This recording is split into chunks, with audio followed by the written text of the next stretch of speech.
Hey there. This episode has been a long time coming. If you've been here before, welcome back. And if you're new, welcome home. I've been walking through fire for almost 5 years now. And not metaphorical fire, the kind that actually burns down everything you thought was safe. Back in November of 2021, my whole world cracked open. It started with a single spark, a few cruel words from my sister-in-law that spread like wildfire through my husband's family. They made him choose between me and them. And that was the moment everything I'd built, my identity, relationships, and stability, went up in smoke. At the time, I thought it was the worst thing that could ever happen to me. But now, I can see that fire was actually sacred because it forced me to rebuild not who I was before, but who I was meant to be. Before all of this, I was a virtual tech assistant, helping other people build their dreams. And somewhere along the way, I forgot that I had one too. So I tore it all down. The business, the roles, the version of me that was built for approval. And I started over with questions instead of answers.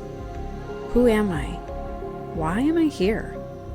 And what happens when the good girl stops performing and starts remembering?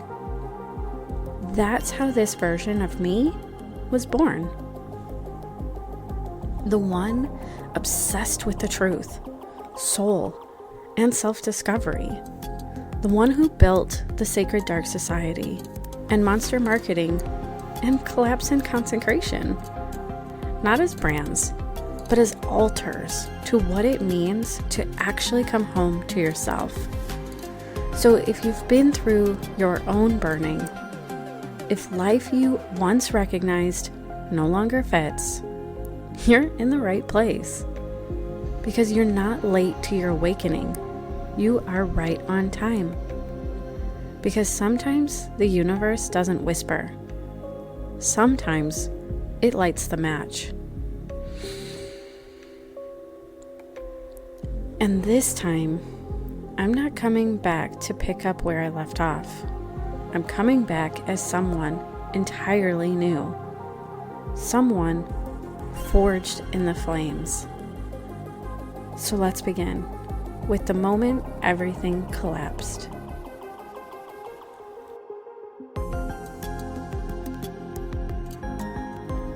You know that moment when your whole life stops making sense?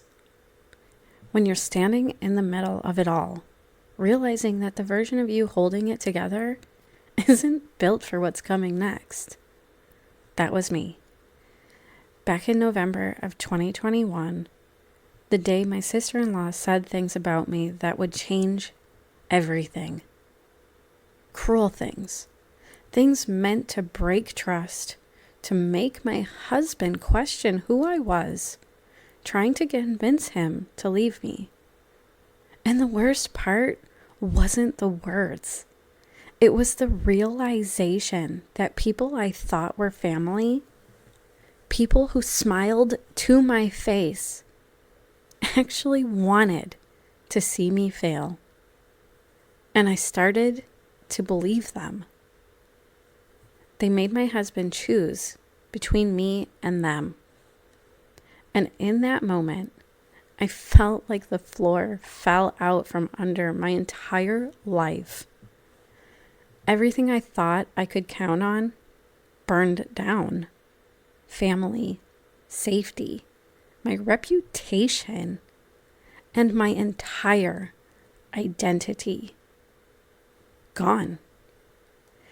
And I remember freezing and asking the same questions over and over and over.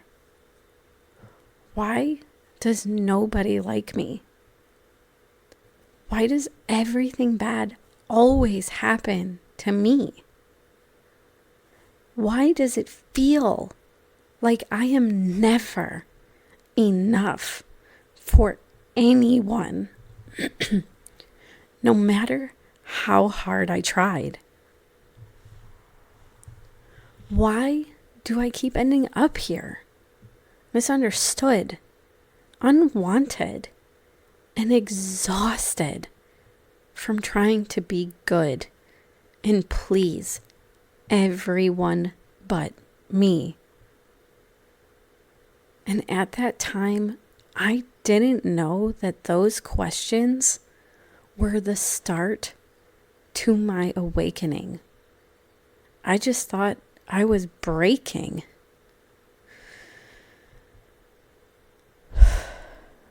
So I did what I always do when I am desperate for answers.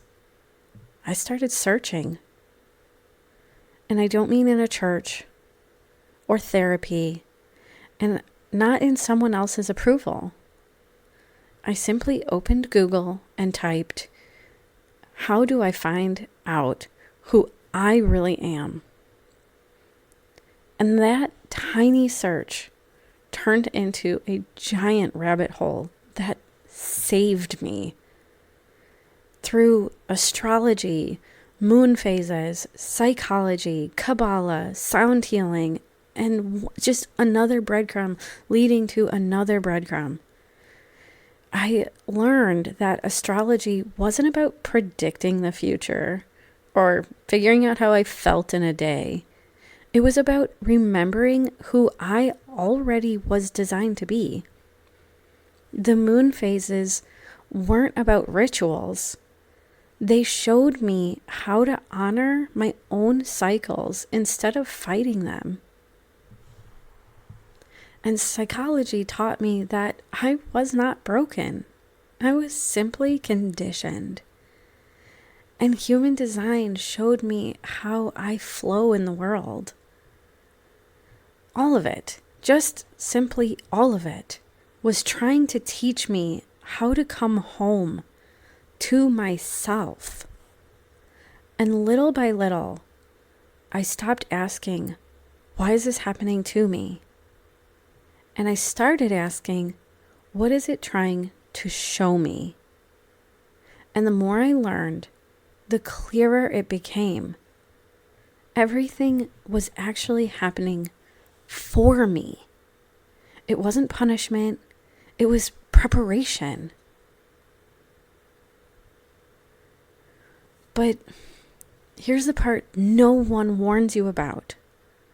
When you start to wake up, you lose things. And when I say lose things, I mean people, relationships, and your reputation. And sometimes the entire version of who you are right now.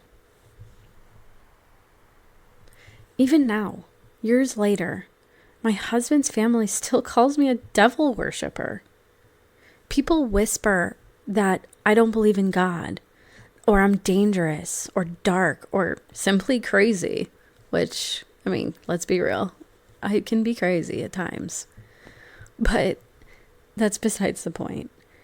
Awakening is not pretty, but it's also not light beams and affirmations. It's grieving your own history. It's realizing that most of what you called love was actually performance.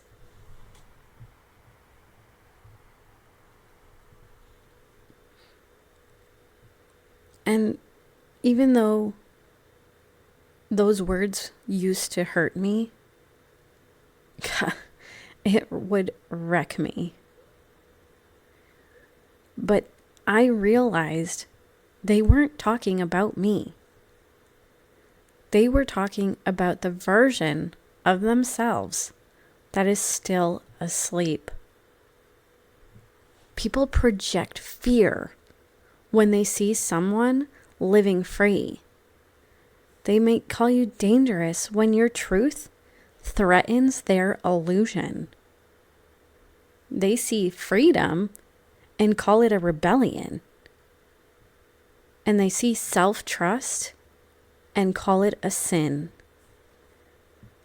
When you stop living inside other people's expectations, your simple existence becomes an act of resistance. And that is what awakening really is. It's not a rebellion, it's remembering.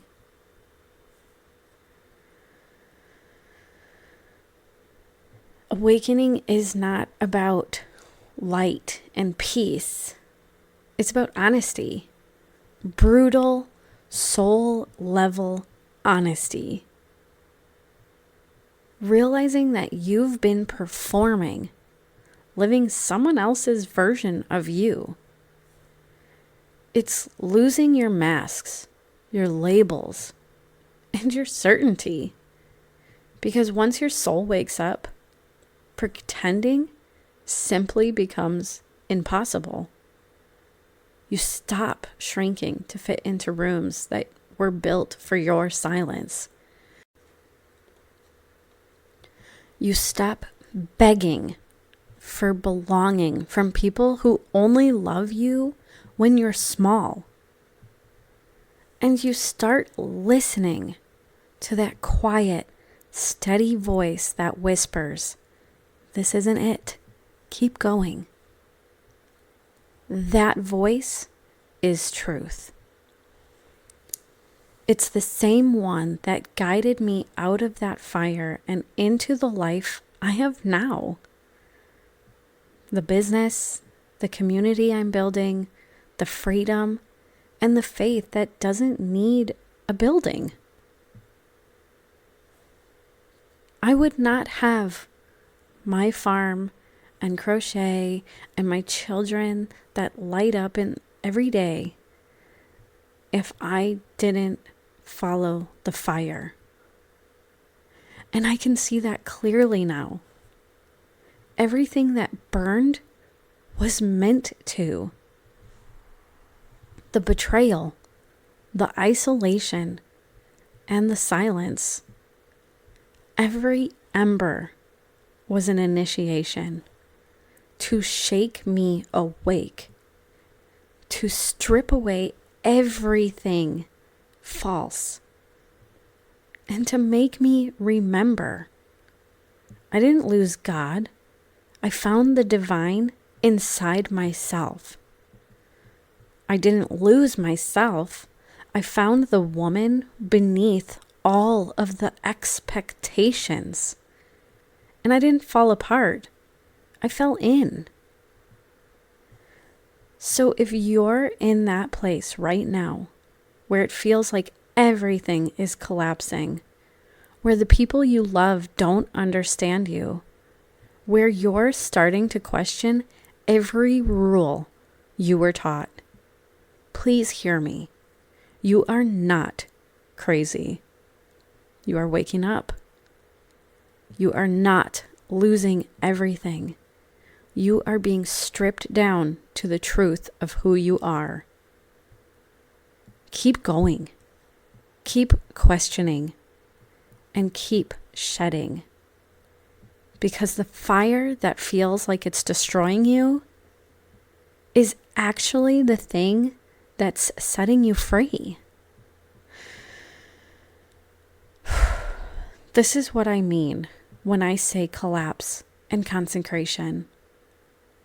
You collapse the lies, the masks, the expectations, and in their ashes, you consecrate what is real.